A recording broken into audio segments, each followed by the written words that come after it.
오늘은 다니엘 4장의 말씀을 갖고 하늘의 것을 구하며 땅에서 살라, 하늘의 것을 구하며 땅에서 살라라는 제목으로 함께 하나님 말씀을 나누도록 하겠습니다. 느부갓네살이 꾼 두 번째 꿈에 대해서 다니엘이 해석을 해줍니다. 하늘에 닿을 듯한 나무, 모든 생명이 깃들어서 그 가지를 뻗은 그 가지 아래에서 많은 생명들이 살고 또 그 열매를 먹는 그 큰 나무가 바로 느부갓네살이라고 하는 것을 알게 되지요. 그런데 그 나무가 베어져서 그루터기만 남게 되고 그 그루터기는 쇠줄과 놋줄에 묶여서 수풀에 던져집니다. 그리고 이슬을 맞고 들 짐승들과 함께 살게 되는 그런 급전직하의 변화를 맞이하게 되는 나무가 다름 아닌 느부갓네살 자신이라고 하는 해석을 듣게 되지요. 중근동 지역을 통일하고 대제국 바빌로니아를 세운 느부갓네살은 자신이 마치 하나님인 양 행동을 했습니다. 모든 나라와 또 모든 권력들이 자신의 수하에 들어오자 이 꿈과 같은 자신의 삶을 보면서 그 꿈속의 큰 나무처럼 그렇게 마치 창조주인 마냥 그렇게 행세를 했던 것이죠. 그런데 하나님께서 이런 느부갓네살을 향한 당신의 뜻을 결정하셨고 그것을 꿈으로 말씀해 주셨습니다. 하늘 끝까지 닿을 것 같던 느부갓네살의 이 교만의 모습과 또 이를 다루시는 하나님의 말씀을 통해서 하나님 없이 살아가려는 우리의 교만을 향한 하나님의 말씀을 오늘 듣고자 합니다. 하나님 없이 내 마음대로, 내 뜻대로, 내 성격대로, 내 계획대로 살아가지 않기 위해서 우리는 무엇을 해야 할까요? 가장 첫 번째로는 우리 모두가 경각심을 가져야 합니다. 경각심이라고 하는 한자는 깨우칠 경에 깨달을 각 그리고 마음심입니다. 말 그대로 정신을 차리고 주의 깊게 주변을 살펴서 경계하는 마음이 곧 경각심이죠. 다 같이 28절부터 30절까지의 말씀을 함께 읽도록 하겠습니다. 함께 봅니다. 시작. 이 모든 일이 다 느부갓네살 왕에게 그대로 일어났다. 12달이 지난 뒤에 어느 날 왕이 바빌론 왕궁 옥상에서 거닐면서 혼자 중얼거렸다. 내가 세운 이 도성, 이 거대한 바빌론을 보아라. 나의 권세와 능력과 나의 영화와 위엄이 그대로 나타나 있지 않느냐. 하나님께서는 다니엘을 통해 느부갓네살 왕에게 그 꿈의 내용을 자세히 풀어서 설명해 주셨습니다. 마치 문제의 풀이 과정과 해답을 그대로 알려주시듯 그렇게 모두 다 알려주셨어요. 그런데 느부갓네살은 경각심을 갖지 않았습니다. 깨어있지 않았던 것이죠. 사실 성경에서 경각심에 해당하는 헬라어는 한 4개 정도로 구분이 됩니다. 근데 그 의미를 크게 2개로 나누면 주의를 기울이는 것과 경계하는 것으로 나눌 수 있는데, 주의를 기울이는 그 단어에 해당되는 성경의 용어들은 그 강도나 세기에 따라서 한 3단계로 나누어 볼 수 있어요. 첫 번째로는 블레포라고 하는 단어가 있습니다. 이것은 주의를 기울이는데 그냥 보는 것입니다. 무슨 일이 일어났는지 그냥 관찰하는 거예요. 아, 이게 일어났구나. 그러니까 굳이 주의를 기울인다는 표현보다는 구경한다는 표현이 더 어울리는 것이죠. 그냥 무슨 일이 벌어졌을 때 자기도 모르게 그것을 보게 된 경우, 그것이 바로 블레포라고 하는 그런 주의를 기울인다는 의미입니다. 두 번째로는 휠라소라고 하는 단어가 있는데, 이 단어의 의미는 도망가지 못하도록 감시한다는 의미가 있어요. 그래서 블레포보다는 조금 더 강한 의미가 있는 것이죠. 그냥 우연하게 본 것이 아니라 좀 더 주의를 기울여서 이것을 잘 지키려고 하는 마음으로 주의를 기울이는 것이 바로 휠라소라고 하는 단어입니다. 그리고 마지막으로 주의를 기울인다는 의미의 가장 세기가 강한 단어는 프로세코라고 하는 단어인데, 이것은 주의하다, 조심하다, 마음을 기울이다 라고 하는 뜻으로 가장 강한 의미를 갖는 것입니다.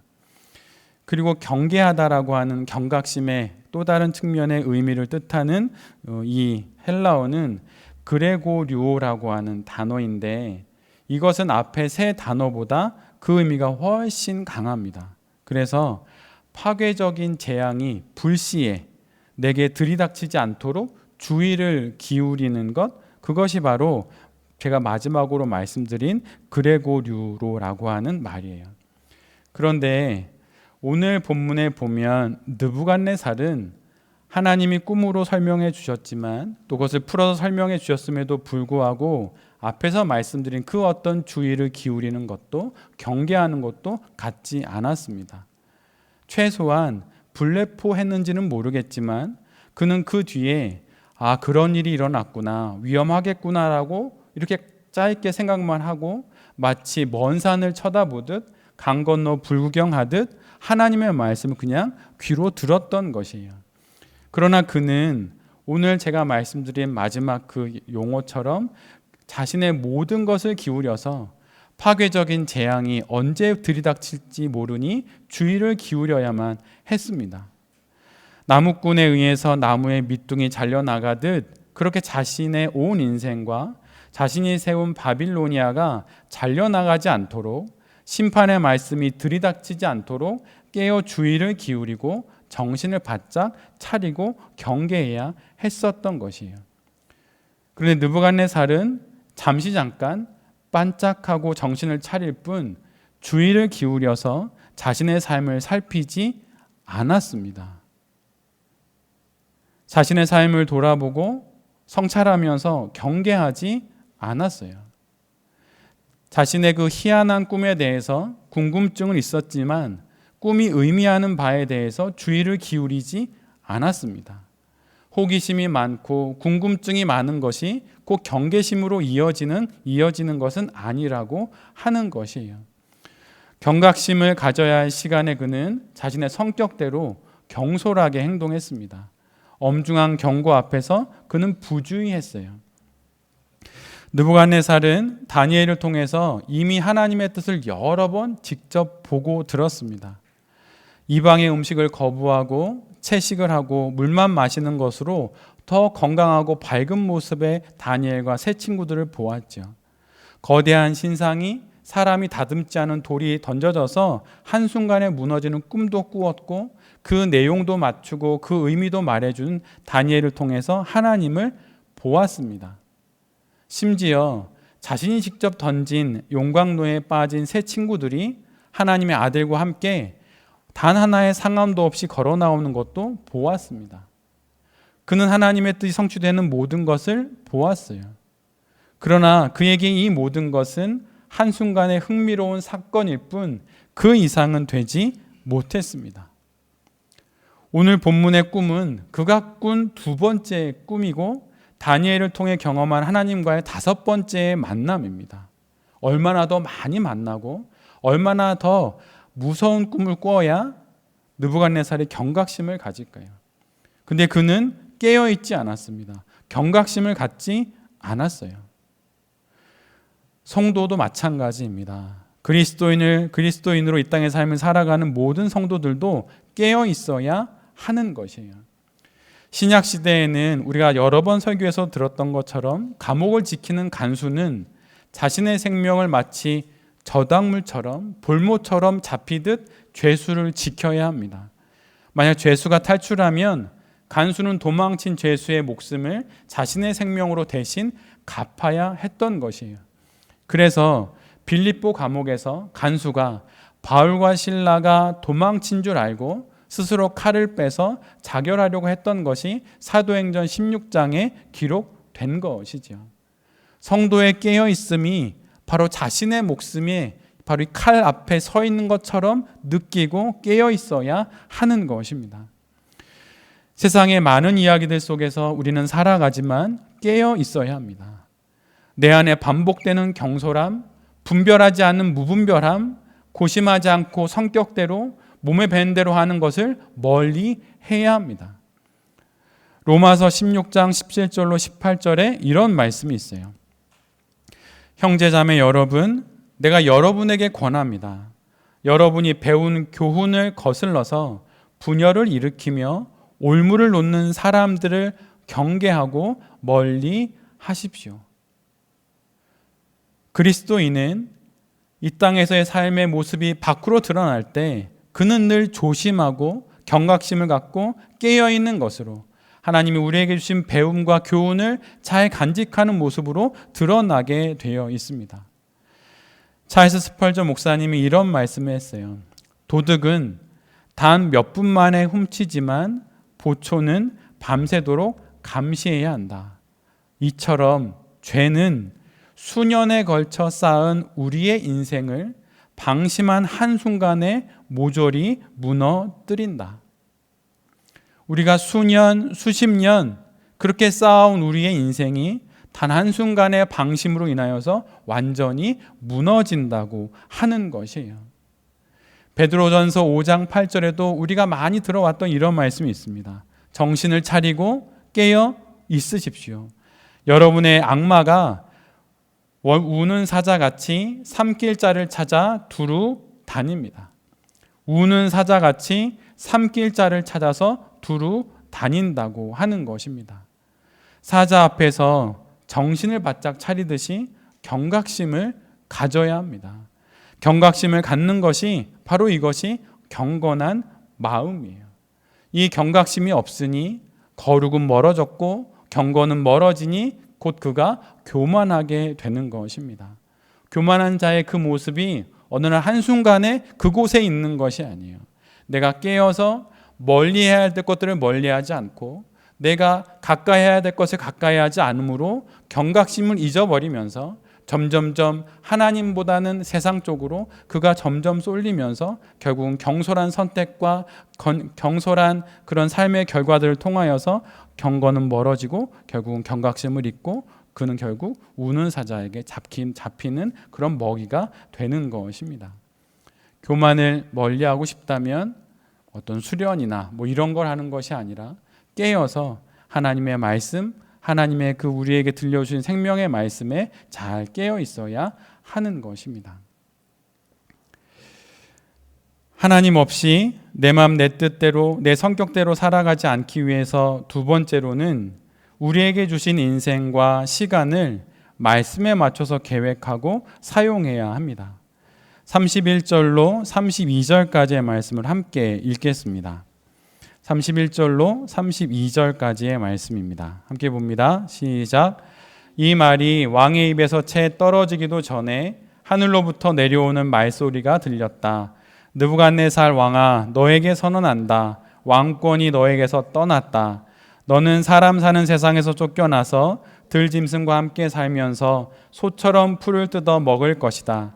이와 같이 7대를 지낸 다음에야 너는 가장 높으신 분이 인간의 나라를 다스리신다는 것과 그의 뜻에 맞는 사람에게 나라를 주신다는 것을 알게 될 것이다. 느부갓네살은 하나님의 말씀을 들었습니다. 그리고 우리가 훑혀 읽어서 잘 눈에 안 들어올 수도 있는데 사실 이 기간이 느부갓네살 왕에게 주어지는데 12달이라고 하는 시간이 느부갓네살 왕에게 주어집니다. 다니엘의 꿈 해석이 있은 이후에 1년의 시간이 지난 것이에요. 그런데 처음에 그 불안함과는 달리 아무런 일도 일어나지 않는 시간이 한 달, 두 달, 반년, 1년이 되니 느부갓네살이 처음에 그 불안함은 사라지고 여전히 유지되는 자신의 왕권과 자신의 나라에 흠뻑 빠져 취하게 됩니다. 그래서 내가 세운 이 도성, 이 바벨론을 한번 보아라 라고 말하고 나의 권세와 능력과 위엄이 이처럼 그대로 있다라고 말했던 것이에요. 그런데 바로 그 순간 이 말이 그의 입에서 채 떨어지기도 전에 그 꿈이 실현되기 시작합니다. 하나님께서 느부갓네살에게 1년이라는 충분한 시간을 주심은 말씀에 순종하고 말씀에 맞춰서 삶을 수정하라는 뜻이었습니다. 하나님의 말씀에 맞춰 시간을 사용하고 인생을 사용하라는 그런 뜻이었죠. 회개할 기회를 시간 속에서 허락해 주신 것입니다. 그런데 그는 그 시간 속에서 아무 일도 일어나지 않으니 교만을 떠나지 않았던 것이에요. 허락된 시간을 존중하지 않는 것은 그 시간을 허락하신 분을 존중하지 않는 것입니다. 되돌릴 시간을 선용하지 않는 것은 기다려주시는 하나님을 무시하는 것이에요. 기회를 주시는 하나님을 무시하는 것입니다. 여러분이 언제까지나 젊음일 줄 아십니까? 여러분이 가지고 있는 이 시간, 이 인생, 이 젊음, 하나님께서 여러분에게 주신 것이에요. 그렇다면 그 시간을 주신 그 하나님을 존중한다면 이 시간을 참으로 귀하게 여길 줄 알아야 하는 것입니다. 시간 약속을 어떨 때 제일 잘 지킵니까? 그 시간을 함께할 상대방을 내가 존중할 때, 그를 존귀히 여길 때 시간을 지키는 것이에요. 여러분 한번 생각해 보십시오. 만약 하나님께서 시간을 지키지 않으신다면 어떤 일이 일어날까요? 계절이 뒤바뀌고 낮과 밤이 뒤집힌다면 어떤 일이 일어나겠습니까? 우리 모두는 살지 못할 것입니다. 농사를 지을 수도 없고 우리가 이 땅의 삶을 온전히 살아갈 수 있는 조건이 아무것도 안 될 거예요. 그런데 하나님은 언제나 당신의 시간을 하나님의 뜻을 채우고 이루시는 일에 신실하신 분입니다. 그러나 이 느부갓네살은 그렇지 않았어요. 허락된 시간을 허무하게 사용했습니다. 시편을 보면 유일하게 모세가 기록한 시편이 90편이 기록이 되어 있는데 90편 12절에 이런 말씀이 있어요. 우리에게 우리의 날을 세는 법을 가르쳐 주셔서 지혜의 마음을 얻게 해 주십시오. 개역개정으로 읽어드리면 우리에게 우리 날 계수함을 가르치사 지혜로운 마음을 얻게 하소서. 우리에게 우리 날 계수함을 가르치사 지혜로운 마음을 얻게 하소서. 느부갓네살은 자신의 날을 계수하며 살아야만 했습니다. 이 꿈이 내게 왔고 이 꿈이 곧 이루어질 날이 얼마 남지 않았으니 오늘 조심해야지. 이번 달에 조심해야지. 이제는 조심해야겠다라고 여기며 회개의 시간, 회복의 시간, 되돌릴 시간으로 그 시간을 삼아야 했던 것이에요. 그러나 그는 그렇게 하지 않았습니다. 한 영혼의 성도됨은 그가 시간을 어떻게 사용하는가를 보는 것으로 드러납니다. 하나님으로부터 영원한 생명을 얻었으니 오늘의 이 시간도 하나님이 주신 것이에요. 시간을 주신 하나님을 섬긴다면 그 시간을 참으로 귀하게 사용해야 합니다. 2024년이 설날을 맞아 마치 다시 시작된 느낌이 있습니다. 한 해를 시작하며 결심을 하고 뜻을 세웠지만 한 달하고 열흘이 지나니 다시 흐지부지입니다. 먹고 살 계획, 좀 더 나은 경제적인 형편과 상황, 육신의 건강, 좀 더 나은 미래를 위해 계획은 세우지만 정작 하나님을 믿고 사는 그 삶의 계획은 세우지 않고 이 모든 시간을 허락해 주신 하나님을 위한 시간은 계획하지 않고 있다면 이 모든 것에서 뒤돌아서야 하는 것입니다. 시간은 일종의 교환권과 유사한 면이 있어요. 쿠폰과 비슷합니다.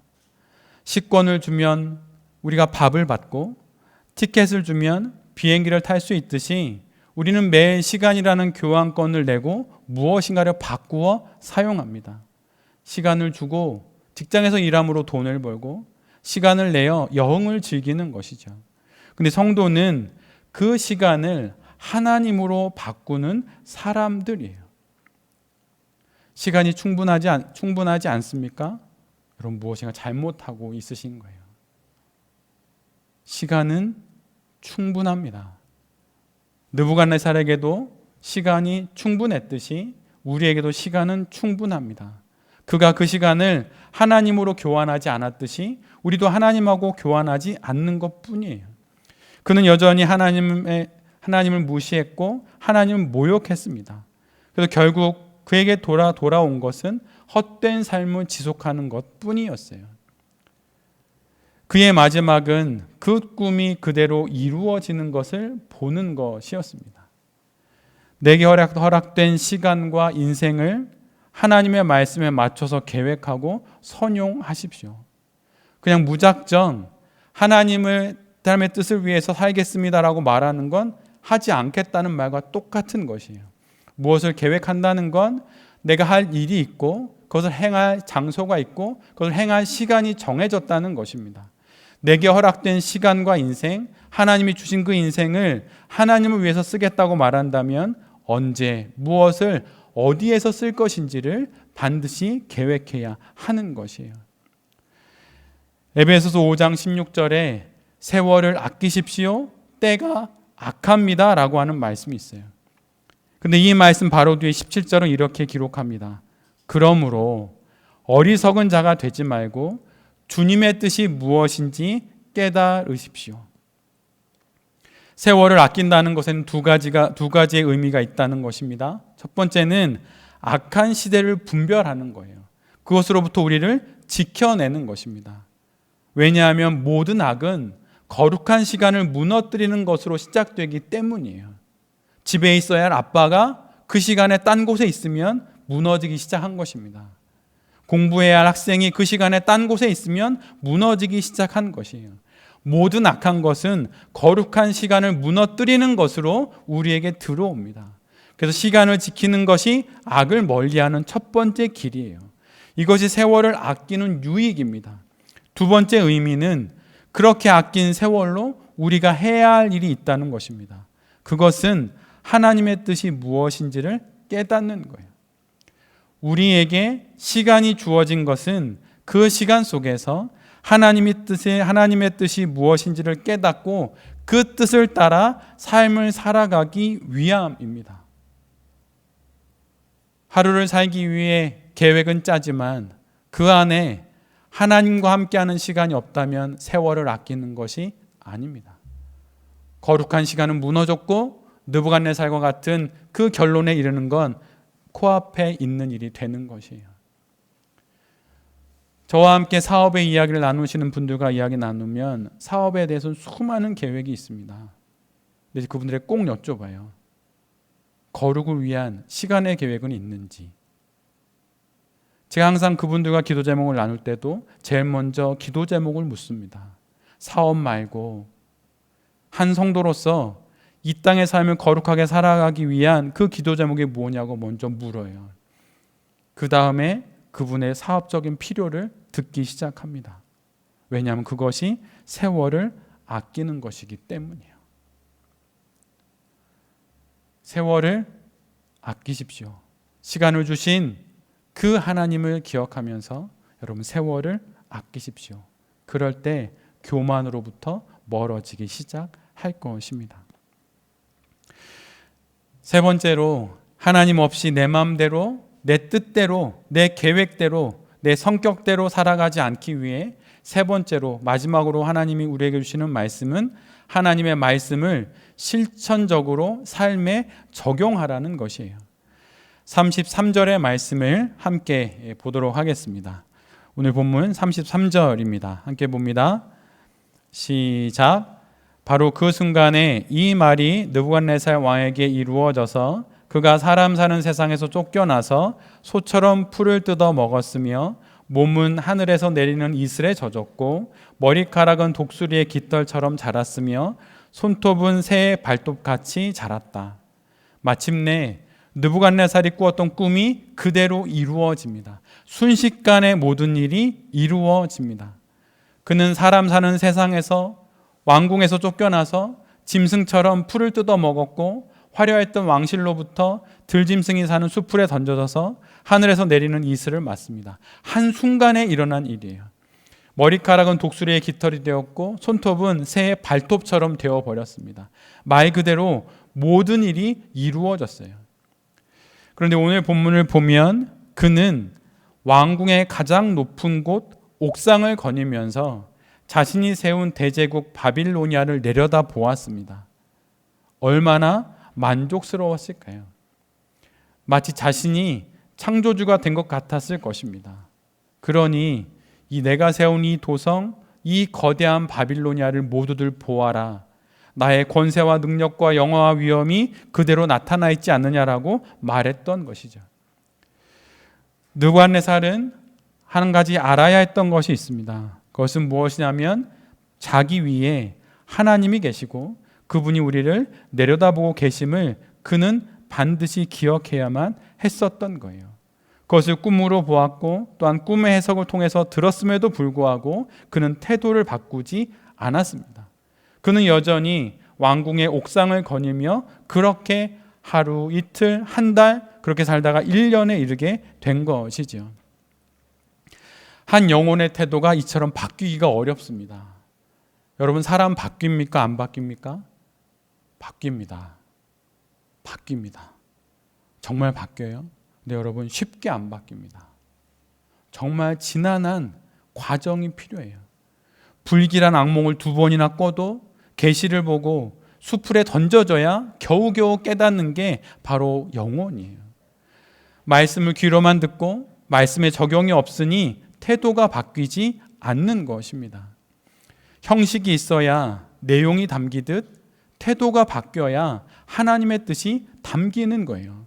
아무리 수십 번, 수백 번, 수십 년 교회를 다녀도 바뀌지 않는 이유는 태도가 바뀌지 않았기 때문이에요. 태도가 바뀌어야 하나님의 말씀이 담기는 것입니다. 우리보다 먼저 믿음의 생활을 하셨던 어르신들은 주일날 교회에 가면 그 전날 헌금을 다리미로 다려서 봉투에 넣어서 오셨죠. 교회 갈 때 제일 좋은 옷을 입고 왔습니다. 물론 우리는 좀 다른 시대를 살고 있으니 그렇게 굳이 안 해도 될 수 있어요. 그러면 어떤 태도가 바뀌어지고 있는지를 하나님 앞에 보여드려야 하는 것입니다. 제 아무리 많은 은혜를 받고 하나님의 뜻을 따라 산다고 말하고 결심해도, 말을 하고 마음의 결심을 품어도 태도가 바뀌지 않으면 하나님의 은혜가 담기지 않습니다. 하나님의 뜻이 담기지 않아요. 마치 밑 빠진 독과 같이 부어도 제자리인 것입니다. 이 땅에서 가장 높은 왕궁의 옥상을 거니는 삶으로는 그의 영혼의 태도가 바뀔 리가 없습니다. 옛날의 방식, 그 편한 방식, 그것을 고수하면서 은혜를 받고 더 나은 성도가 되리라고 꿈을 꾸는 건 없는 일을 꿈꾸는 것입니다. 느부갓네살 왕은 왕궁의 옥상이 아니라 묵상의 길을 걸어가야 했던 것이에요. 그 꿈이 무엇이지? 그 꿈은 언제 이루어지지? 내가 무엇을 바꿔야 하지? 나의 말, 행동, 나의 행실 무엇을 바꿔야 하지? 구체적으로 실천할 수 있는 적용을 찾아서 그렇게 자기의 삶을 이 땅 가운데 보여야만 했던 것이에요. 우리가 함께 부르는 찬양의 가사처럼 하늘의 것을 구하며 이 땅의 삶을 살아갈 때 비로소 그 영혼의 태도가 바뀌는 것입니다. 그리고 그 바뀐 태도에 하나님의 뜻이 담기는 것이에요. 다시 말씀 묵상을 시작하십시오. 한 영혼의 태도가 바뀌는 것은 내가 묵상한 그 말씀을 구체적으로 삶에 적용할 때 그때 일어나는 일들이에요. 아무리 봉사를 하고 사역을 하고 전도사가 되고 목사가 되어도 그의 영혼이 바뀌지 않는다면 그는 말씀을 전하고 듣기는 듣지만 그 말씀을 삶에 적용하지 않기 때문입니다. 한 영혼의 태도가 이처럼 바뀌어야 하는 거예요. 그렇다면 한 영혼의 태도가 바뀌기 위해서는 우리가 버려야 할 것이 하나 있는데 그것은 무엇이냐면 고집을 버려야 해요. 여러분, 고집 부리지 마십시오. 하나님의 뜻을 받아들이는데 유연하지 않은 사람은 아주 희한한 것이 하나 있는데 대개 잘못된 생각을 받아들이는 데는 엄청 유연합니다. 여러분, 이 문장을 잘 한번 들어보세요. 하나님의 뜻을 받아들이는 데 유연하지 않은 사람은 대개의 경우 잘못된 생각을 받아들이는 데는 매우 유연합니다. 엄청 의외의 상황이에요. 공교회와 정통교회에서 선포되는 하나님의 말씀을 받아들이는 데 유연하지 않은 사람들이 이단의 잘못된 교리를 받아들이는 데는 아주 유연한 것을 볼 때가 있습니다. 말도 안 되는 이야기, 저런 사람이 전하는 저 얘기를 들어? 라고 하는 말도 안 되는 설명에 매우 유연하게 됩니다. 하나님의 뜻과 하나님의 말씀 앞에 고집스러운 태도를 보였기 때문이에요. 사도행전 7장에 있는 말씀처럼 목이 곧고 마음과 귀에 할례를 받지 못하였기 때문에 성령을 거역하고 내가 하고 싶은 대로, 내가 성격대로, 내가 지금까지 해왔던 대로 그렇게 살아가니 태도가 바뀌지 않으니 말씀이 담기지 않는 것이에요. 느부갓네살의 모습과 결과를 여러분 반면교사 삼으십시오. 하나님의 말씀보다 나의 성격과 나의 고집을 더 붙잡고 있다면 여러분 그것으로부터 떠나십시오. 그래야 쓰임받기 시작하는 것입니다. 성경에 기록된 하나님의 뜻을 따르는 사람들에게 하나님께서 가장 먼저 가르치시는 것이 무엇인지 아십니까? 그건 유연성이에요. 고대 근동 사회에서 한 사람이 받을 수 있는 가장 큰 스트레스 중에 하나는 고향을 떠나는 것이었습니다. 왜냐하면 삶의 모든 것이 송두리째 바뀌는 것이기 때문이에요. 소위 정말 다 자신의 인생을 밑바닥부터 다시 시작해야 되는 것입니다. 아는 사람, 아는 인맥, 익숙한 환경도 아니고 낯선 사람들 속에서 이방인으로 살아야 하는데 하나님이 늘 언제나 쓰는 모든 사람들, 하나님의 뜻을 따르게 하는 모든 사람들은 하나님께서 가장 먼저 이 유연성을 가르치시기 위해서 고향을 떠나게 합니다. 안정에 대한 집착이 빗나간 애착이 되고 그것이 어그러진 고집이 되어서 하나님을 쫓지 못하기에 하나님께서 그들의 모든 헛된 애착과 고집을 버리게 하시기 위해 그들을 불러내시는 거예요. 그래서 하나님의 어떤 부르심에도 따르는 유연성을 갖게 하시는 것입니다. 본토 친척 아비의 집을 떠나 그렇게 믿음의 조상이 되었던 아브라함을 보십시오. 그는 고향을 떠나 유연성을 배웠습니다. 야곱을 보십시오. 그는 그의 인생 속에서 무엇이든 끝까지 붙잡고 얻으려 했는데 결국은 고향을 떠나게 됩니다. 출애굽한 이스라엘을 보십시오. 그들은 한 곳에 정착할 수 없었습니다. 불기둥과 구름기둥이 움직이면 늘 언제나 따라서 이동해야 됐었어요. 이를 통해 그들은 유연성을 배웁니다. 말씀이 있는 곳이면 그곳이 어디든 그곳으로 삶을 옮기는 실천적이고 구체적인 적용을 배웠던 것이에요. 성도도 마찬가지입니다. 말씀이 움직이는 곳을 따라 이동함으로 결국 교만을 떠나 하나님을 따르는 자가 되는 것이에요. 우리의 교만이 왜 벗겨지지 않습니까? 하나님의 말씀보다 내가 더 지켜야 할 것이 있다고 여기는 것이에요. 나 상처받았고 이거 날 때까지는 아무것도 못하겠다고 말하는 것입니다. 근데 그것이 아니라는 것이에요.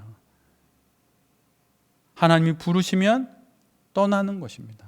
그럼 구체적이고 실천적인 적용을 통해서 교만을 멀리 할 수 있게 되는 것입니다. 그래서 결국은 믿음의 조상이 되고 결국은 가나안에 들어가게 되는 것이에요. 이것이 말씀이 움직이는 곳을 따라 이동하는 것이 바로 교만을 떠나 하나님을 따라 사는 사람의 모습이라고 하는 것이죠. 오늘 본문의 후반부를 보면 결국 느부갓네살은 이 모든 일을 겪고 마침내 수년이 지나서 다음과 같은 오늘 본문의 후반부와 같은 고백을 하죠. 이제야 내가 정신을 차리게 되었다. 하늘의 왕이신 하나님을 찬양하고 높이며 그분에게 영광을 돌리겠다. 그리고 그 맨 마지막 문장이 이렇게 끝납니다. 그는 교만한 사람을 낮추신다. 뒤늦게라도 순종하는 것이 늦었다고 아무것도 안 하는 것보다 나은 것입니다. 경각심이 없었고 주어진 충분한 시간도 하나님의 뜻에 따라 선용하지 않았고 선포된 말씀을 따라 영혼의 태도를 바꾸지 않았지만 느부갓네살은 마지막에 하늘을 우러러 보고서 정신을 되찾습니다. 그리고 그 하나님께서 교만한 자신을 낮췄다고 맨 마지막에 고백을 하죠. 여러분 누구나 실수합니다. 믿음의 조상 아브라함도 그렇게 떠났지만 자신의 아내를 누이라고 말하는 실수도 했어요. 야곱도 그런 실수를 했고 베드로는 예수님을 부인하고 저주했고 사도 바울은 예수님과 예수님을 믿는 이들을 핍박했습니다. 모두 다 실수합니다. 그러나 우리에게 실수가 있는 건 실수를 갖고 후회하라는 것이 아니라 회개하라는 것이에요. 내가 무엇을 향해서 경각심을 갖고 있는지, 내가 무엇을 고집을 부리고 있는지, 내가 지금 하나님의 말씀을 따라가고 있는지, 내가 무엇을 애착하고 있는지 그것을 보면서 거룩한 삶으로 나아가라고 하는 것입니다. 여러분 마지막 질문입니다. 여러분 한번 생각해 보세요. 이 세상과 저 세상 중에 어느 것이 진짜일까요? 이 땅의 삶과 저 세상의 삶 중에 어느 것이 진짜입니까? 사실은 둘 다 진짜입니다. 그럼 이 세상과 저 세상 중 어느 것이 더 큰 세상일까요? 당연히 저 세상입니다.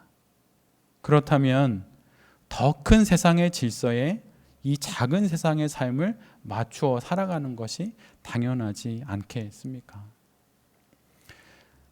실수할 수 있고 잘못할 수 있고 싫다고 말하고 모든 우리가 어려움과 또 실수 속에 살아가지만 뒤늦게라도 나의 교만한 삶을 뉘우쳐서 하나님의 뜻을 행하며 하늘의 것에 이 땅의 삶을 맞추며 살아간다면 우리 모두가 이 땅에서 참다운 그리스도인으로 잘 살아가게 될 것입니다. 땅의 것에 흠뻑 빠져서 교만히 살아갔던 느부갓네살이 아니라 하늘의 것을 구하면서 이 땅의 삶을 거룩으로 살아내는 여기 있는 우리 모두가 될 수 있기를 간절히 기도드립니다. 아멘.